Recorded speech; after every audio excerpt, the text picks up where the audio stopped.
내가 한번 오토바이 운송을 한번 해보면 어떨까라는. 타보셨으니까 주변에 또 아는 분들이 많겠네요. 동호회 활동도 많이 했었으니까.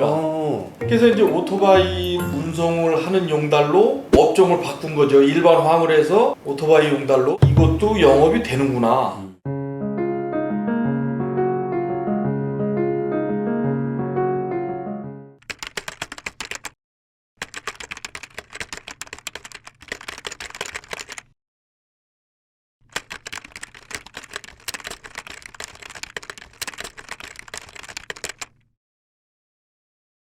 주선업을 8년 하셨잖아요. 하시게 된 계기가 있으세요? 직장을 그만두고 뭘 할까를 많이 이제 생각하던 중에 친구 중에 한 놈이 그 용달을 하고 있었어요. 용달 화물을요? 네. 그래서 자영업으로 좀 자유롭게 일해보는 건 어떻겠느냐. 이렇게 해서 자연스럽게 용달을 접하게 됐죠. 용달을 하다가 이런저런 물건을 싣던 중에 오토바이를 한번 싣게 됐어요. 리프트가 있었어요? 아니요, 리프트가 없었죠. 오토바이도 용달을 하는구나 라는 생각에 이르다 보니까 젊었을 때 취미로 나는 바이크를 타고 내가 한번 오토바이 운송을 한번 해보면 어떨까라는. 타보셨으니까 주변에 또 아는 분들이 많겠네요. 동호회 활동도 많이 했었으니까.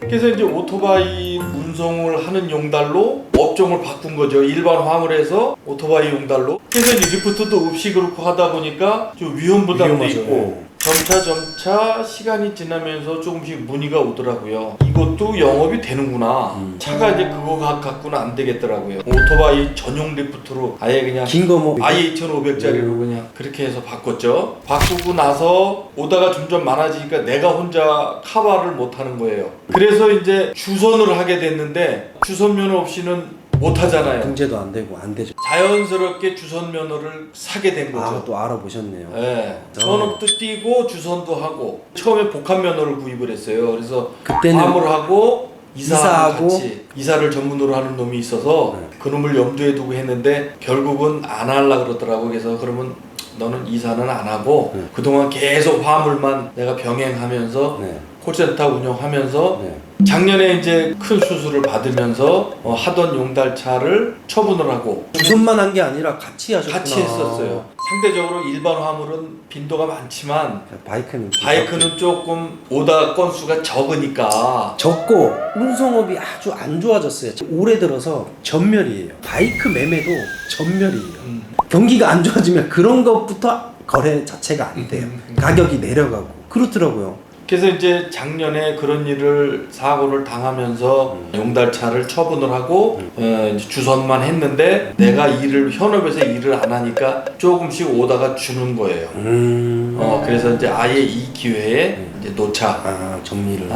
온리 바이크 운송으로 이제 할 정도로 바이크 운송만 한 가지만 했죠. 같은 거리라도 그냥 1톤 짐이랑 바이크랑 단가가 차이가 나잖아요. 많이 차이 나죠. 많이 차이 나요? 네. 많이 나면 한 얼마? 3배 정도 차이 나요? 3배 정도까지는 아니고 1.5에서 한 2배 정도. 2배 정도 실었다가. 이제 그 바이크 운송이 조금 일반 화물보다 조금 더 받는 이유는 고가의 어떤 장비이고 자칫 잘못해서 넘어뜨리거나 사고가 났을 때의 어떤 그런 부분들이 일반 화물보다는 좀 더 많이 있기 때문에 좀 더 받는 거죠. 반드시 그 화주들한테 도와주라 그러죠. 같이 해야죠. 혼자서도 할 수 있지만 그래도 안전하게. 그럼요. 사고의 위험을 줄이고죠. 양도 많았겠네. 따로 광고 같은 건 안 하셨어요? 광고를 조금 했죠. 하긴 하셨어요. 네, 불특정 다수인들한테 알리려면 뭐 반드시 광고는 해야 되죠. 대표님 뭐 잘 아시겠지만 1톤 차에다가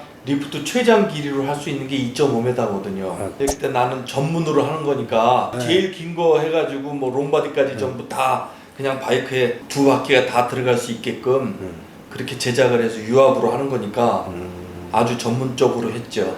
범위가 뭐 바이크도 있겠지만 누구한테 물려줄 수도 있었는데요. 그런 것도 가족이나 친인척이나. 근데 우리 아들들도 각자 사업을 하고 있고 그리고 이제 이거를 이제 물려주기가 사실은 조금 부담되는 게 뭐냐 하면 일반 상식 갖고는 안 되거든요. 기술 바이크를 첫째 타야 되고 현장 경험이 있어야 되고 거리, 지역 개념이 있어야 되고 그런 부분이 있기 때문에 쉽게 물려줄 수가 없더라고요. 진짜 드뭅니다. 바이크만 전문으로 하시면 네. 업을 이제 그만하시면 만약에 연락이 오면 다른 업체 던져주는 업체는 아니요, 안 해요. 전화가 오면 그 괜히 책임 전가에 문제가 생기기 때문에 맞아요. 아예 난 소개도 안 시키고 그냥 추가 중이다거나 아니면 그냥 제가 오늘 바쁜 일이 있어서 못 한다거나 아예 안 받죠. 그건 주선할 때도 내가 가는 거 아니면 오다를 안 받았어요. 남한테 주면 남이 사고 날 확률이 거의 높기 때문에 남한테 줄 수가 없는 그런 기종이었어요. 콜센터 운영보다는 거리가 있는데 그 거리까지 갔다가 또 운반하고 그럼 비용 책정을 잘해야 되겠네요. 그러니까 이제 그런 부분까지 다 운임에 가산이 돼야 되는 거죠. 그래도 안전하게 하는 게 최고.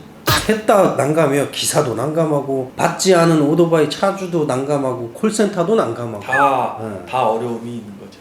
알겠습니다. 좋은 말씀 잘 들었습니다. 네. 서둘러서 진행하고 네. 해드릴게요. 네. 진행하면서 상황 전화 드릴게요. 네, 알겠습니다.